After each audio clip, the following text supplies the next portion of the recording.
Today we're going to make spiced quinoa pilaf. It is an incredibly easy side dish or base of a grain bowl that starts with toasting your quinoa in butter and then adding herbs and chicken stock and just building a beautifully flavored base and then adding a few mix-ins. I've added golden raisins and toasted almonds for a little crunch and a little sweetness for the perfect, flavorful, aromatic dish. If you're enjoying this video, be sure to hit the subscribe button below and click the bell icon to be notified every time I post a new and delicious recipe. Let's get into it. So, first step in pilaf, obviously we're making quinoa pilaf, which I don't think it's a thing, but I just love quinoa. We are going to toast our quinoa in a little bit of butter. It's about a tablespoon. So we're gonna go ahead and pop that on the stove, get that a good melt. I think I'd prefer to have a slightly smaller pot, but she's dirty, so here we are. And I'm gonna go ahead and measure my quinoa just to get it ready. I'm gonna do about a cup of quinoa. All right, my butter's just about melted, so I'm gonna go ahead and pop this in there. Yum. I like these flat spatulas with the little bottom to for these kind of activities. You could certainly do this in another pan, like a saute pan, and it would definitely go a little bit faster. But I am not about cleaning multiple things when I don't need to. So here we are. You don't want it to burn. So obviously the nutty fragrance is going to come from not only the butter, because it's going to start to brown a little bit, yum, but also from the quinoa itself. So you can see that half of the quinoa has almost kind of turned a little darker shade. You can still see some of those lighter ones. And that's the toasting process. It doesn't take very long. It's just, it just takes a little patience. So it sounds like popcorn. I've got myself a nice chicken stock here, and I'm gonna pour this in. Bonus points for homemade chicken stock.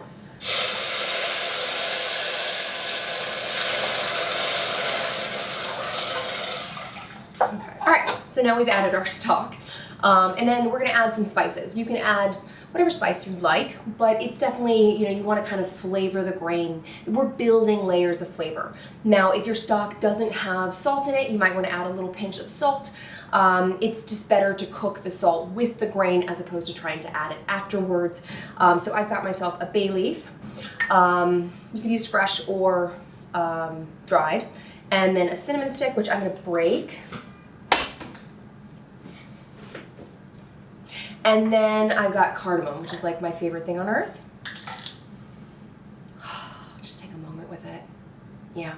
These are white cardamom pods. You could certainly use the seeds if you have seeds. They are going to be more potent, so use less. Use fewer of them, maybe only 5 seeds or something. And you could use black cardamom pods as well, or green. Whatever you have, that's fine. But I love the white. The fragrance of the white, as well as the green. Those are my 2 faves. I'm just going to put about 6 of them in there. I don't want it to be overwhelming, but I do want it to be whelming. Always wanted to use that in a sentence. Today is a great day. Okay, anyways, so we're going to take this, now that we've chit-chatted about it forever, and we're going to pop it on the stove, and I'm going to cook this on, I'm going to bring it to a boil, covered, and then I'm going to cook it on low. Turn it all the way down.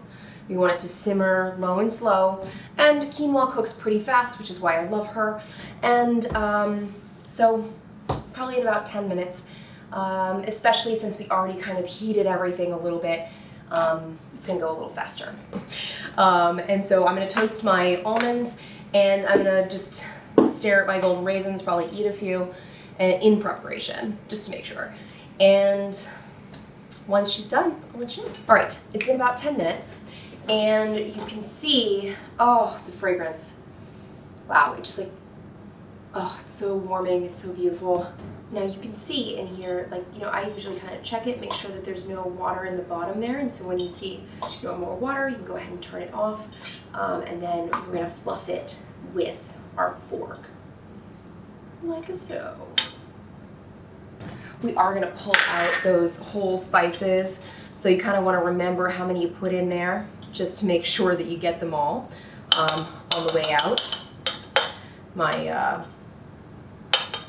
cinnamon is full of quinoa. It's like a stuffed log. So I've got some toasted almonds, some slivered blanched almonds that are toasted. So I'm going to mix some of those in, and then I'll keep some of them to put on top. And then here's some raisins. I like golden raisins. You could certainly use regular raisins in here, but I just like the kind of blend of colors. It's just a nice kind of neutral dish. And that's it. We've done it. I'm going to go ahead and get this in my bowl. And it's nice to mix the raisins in while it's warm because they'll kind of absorb a little bit of that moisture, and they'll plump up and be extra special awesome.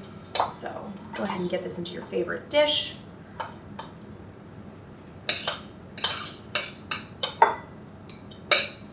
And that's it. Now you've made quinoa pilaf, and it's easily customizable to your taste with the spices that you choose, with the mix-ins that you add, but it's just a really beautiful, kind of fun, just a little extra side dish, or a base for a grain bowl, you name it. So it's time to try. I almost dug in there and like didn't tell you what I was doing, but I think you know. This be a little warm.